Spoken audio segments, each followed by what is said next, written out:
문제를 두 개를 받았는데 두 개 다 고전 시가 문제고요. 그리고 보기가 이렇게 같이 나와서 내용 비교를 하는, 비교 감상을 하는 그런 문제입니다. 지금 이 문제 같은 경우에는 본문은 지금 보시다시피 관동별곡이고요. 조금만 내려주시겠습니까? 관동별곡하고 지금 누앙사가 나오는데, 관동별곡 같은 경우는 이제 1학년 학생들 같은 경우에는 거의 산맥 같은 그런 작품이고요.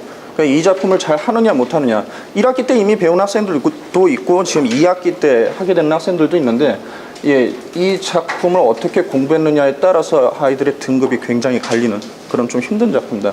이제 문제는 누앙사인데요. 누앙사는 일반적인 교재로 배울 때는 1학년 학생들이 좀처럼 만나기 힘든 그런 작품입니다. 그렇기 때문에 지금 대상 1학년이라고 할 때 이 문제는 좀 상당히 난이도가, 그러니까 작품 자체가 본 적이 없는 작품이기 때문에 난이도가 있는 작품이고요. 자, 그래서 일단은 관동별곡이 지금 지문이 좀 긴 상태이기 때문에, 자, 이거에 대한 내용을 일단 알고 있는 기준을 저는 좀 2등급으로 잡고요. 이 작품은 이제 다른 등급 학생들도 해석이 좀 힘들다라고 할 때 2등급을 좀 기준으로 했어요. 고전 작품이기 때문에 당연히 해석이 돼야 되고요. 일단은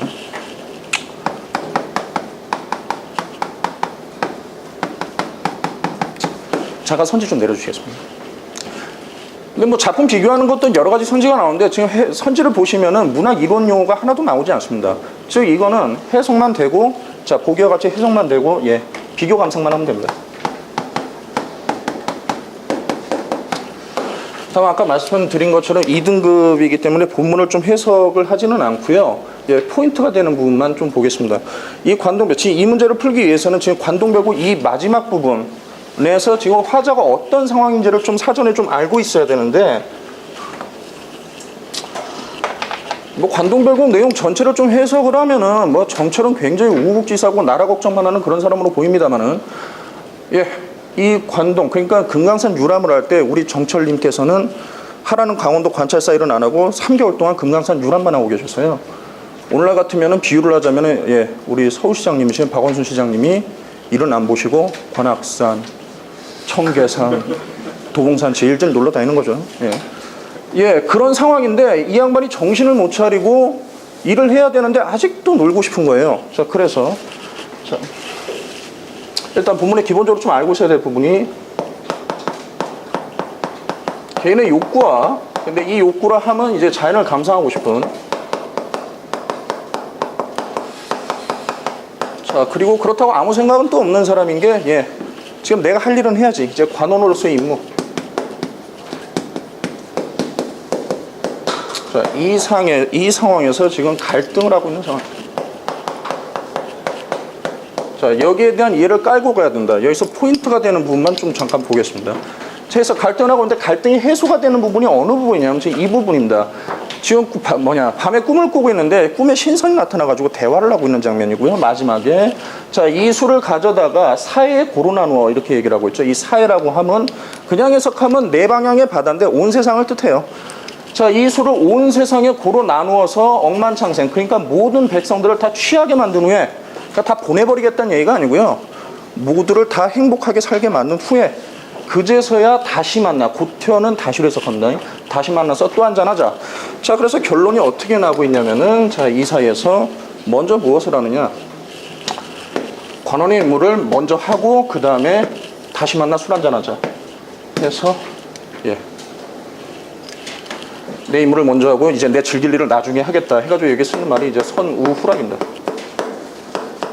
먼저 근심을 해결하고 뒤에 즐기겠다, 이렇게 좀 결론이 나고 있고요. 자, 조금만 올려주시겠습니까? 보기는 좀 해석을 하겠습니다. 아까도 말씀드린 것처럼 보기 같은 경우에는 1학년 때는 좀 보기 힘든 작품입니다. 그러니까 좀 등급에 상관없이 좀 해석을 해줘야 되겠고요. 한자가 많기 때문에 학생들이 또 굉장히 힘들어하겠죠. 내 빈천 슬피 여겨. 빈천은 빈자를 보시면 아시겠지만 가난입니다.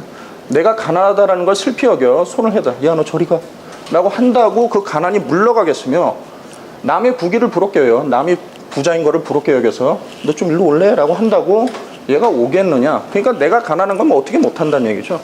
그래서 인간의 어느 일이 명밖에 삼교실이 만들어졌겠네요. 삼기다는 이제 만들다는 뜻입니다. 그러니까 지금 명밖에 삼교실이 명밖에, 그러니까 운명밖에 만들어졌겠느냐라는 얘기는 내가 가난한 건 뭐란 얘기예요? 운명이란 얘기죠. 예, 불쌍하네요. 자, 비니무원을 어렵다고 말하는 비니무원은 가난하지만 그것을 원망하지 않는다라는 뜻입니다. 그러니까 실제로 정말 가난하면 힘들겠죠. 그거 어렵다라고 하지만 내 생애가 이러하다. 그러니까 내 생애가 이렇게 가난하다라는 것, 거기에 대해서 서러운 뜻은 없다. 반사표음은 우리가 흔히 듣는 안빈낙도하고 같은 뜻입니다. 가난하지만 예, 그걸 힘들어하지 않고 즐기는. 가난한 거 어떻게 즐기나요? 뭐 그렇긴 한데 그럼 나중에 말씀드리겠습니다. 이도 좋기노라. 희한한 사람이네. 자, 평생 한 뜻이, 평생 나의 뜻이 온포에는 없노라. 온포라고 하면 굉장히 생소하게 들리는데 등 따시고 배부르다란 말이죠. 그게 온포입니다. 자, 거기는 없다. 태평천하에 충효를 이를 삼아 화형제, 신붕호. 화형제는 형제 간에 화합하고 신부고 친구 간의 믿음. 이것을 외다하리 리이시리 이렇게 됐죠. 외다는 오늘날은 없는 말인데 자국이 하나 남아있죠. 왼손할 때 왼입니다. 그러니까 바른 손 왼손 이러잖아요. 그러니까 잘못됐다 할 일이 할 사람이 누가 있겠느냐. 즉 충효, 화형제, 신붕호는 다 뭐냐면 조선시대 강조하던 유교의 예, 관념들입니다. 즉 나는 유교의 관념들을 지키면서 살 것이고 그 밖에 남은 일은 그냥 생긴 대로 살겠다. 자, 이렇게 정리가 됩니다. 해서 정리를 좀 하면요, 같은 것이 좀 하겠습니다.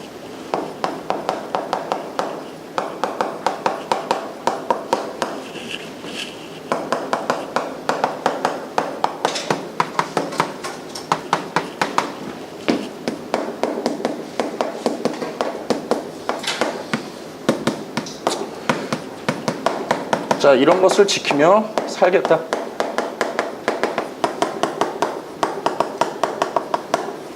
자, 이런 정도로 좀 정리가 되겠습니다. 문제 들어갔습니다. 자, 이제 그럼 그 내용을 바탕으로 이제 대화가 나오는데 적절성은 보면 되겠습니다. 갑이 복입니다. 저는 현실의 가난함 때문에 어려움을 겪기도 했습니다. 당신은 어떤가요? 자, 포인트는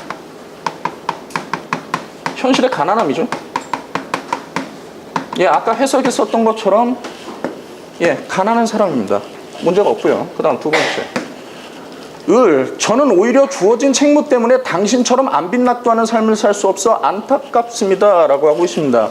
예, 관원이 임무사에서 갈등을 하고 있었고요. 이 사람은 지금 안빈낙도 하면서 살겠다라고 하고 있죠.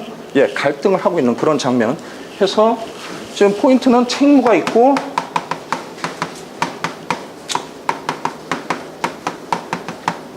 안빈낙도를 못하는 상황이 좀 그렇다. 자, 그 다음 세 번째. 자, 그렇다고 해도 도피를 꿈꾸기보다는 자, 거기 이 부분, 그 다음에 자신의 상황을 수용하고 뜻을 품는 게 낫지 않을까요? 라고 했습니다. 제가 지금 빨간 글씨로 적었는데 아까 제가 이거 정리할 때 도피의 도자라는 말조차도 꺼내지 않았을 겁니다. 그렇죠? 자, 그러니까 지금 갑이 지금 본문에 있는 자, 정철에게 하는 얘기는 자, 이게 하기 싫다고 다 팽겨치고 도망가기보다는 이라고 이야기를 하는 거예요.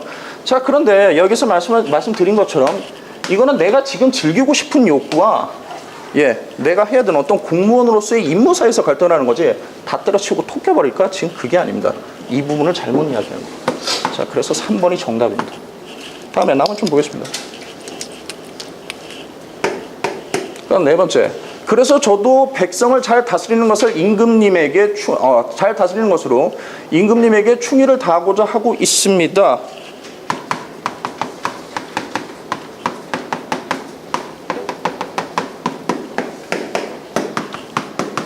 자, 이 얘기인데 강원도 관찰사는 내가 멋대로 정해서 간 게 아니죠. 임금님의 명을 받고 간 겁니다. 그러니까 그걸 잘한다라는 거 그 충으로 연결될 수 있습니다. 자, 그럼 이 근거가 어디냐? 관원의 임무인데 이걸 먼저 한 다음에 내 개인적 것을 즐기겠다라고 하고 있죠. 거기에 근거해서 4번도 맞고요. 그 다음 다섯 번째. 유교적 이념을 추구하는 점에서는 우리 둘 다 동일하다고 볼 수 있군요. 예, 충. 그리고 이쪽에 유교관념을 지키겠다 해가지고 둘 다 문제 없습니다. 예, 추가적으로 얘기할 부분은요. 관동별곡을 학습할 때 어떻게 해야 될 것인가에 대해서 이야기를 하는데 아이들이 많이 무시하는 부분인데 이제 관동별곡은 예, 기행가사예요. 근데 기행가사일 때 항상 빠지지 않는 부분이 여정입니다. 그렇죠? 근데 이 여정을 외우고, 그러니까 우리가 예를 들어서 약간 좀 예를 들면요, 문법에 음절의 끝소리 규칙이 있는데 그거는 지금 받침의 일정만, 이거 외에는 올 수가 없다 이거거든요, 실질적인 발음은. 근데 이거 보통 어떻게 외우냐면은 그녀 다리만 보여 뭐 이런 식으로 배워요. 옛날에 전혜진 선생님 계실 때는 또 여선생님이라고 해서 가느다란 물방울 그랬는데 아무도 그렇게 하면 외우지 않습니다. 야한 게 나와야 애들이 외우죠. 하고 싶은 얘기는 그게 아니고요. 그러니까 뭔가 바탕이 될 만한 지식이 있을 때 그걸 격가지로 해가지고 다른 지식을 끌어내잖아요. 그것처럼 여정을 외우고 있으면 이 여정에서 무엇을 했지를 떠올릴 수 있다는 거예요. 그래서 무조건 여정을 칼같이 외우게 그렇게 좀 지도를 하고 있고요. 누앙사 같은 경우 지금 1학년들은 도리가 없습니다. 그러니까 보고 해석이 하나도 안 되지. 이제 그 부분을 보면서 현대문 같은 경우에는 말 그대로 현대 한글로 되어 있기 때문에 적어도 읽어보고 내가 통밥을 때릴 어떤 그런 여지가 있지만 이건 해석 자체가 안 되는 거 어떻게 해볼 수가 없어요. 즉 그래서 구전은 작품이 나올 때마다 내가 공부를 해가지고 하나하나 데이터베이스 쌓듯이 열심히 좀 쌓아둬야 됩니다. 이제 그런 부분 좀 강조하고 싶습니다. 수고하셨습니다. 예.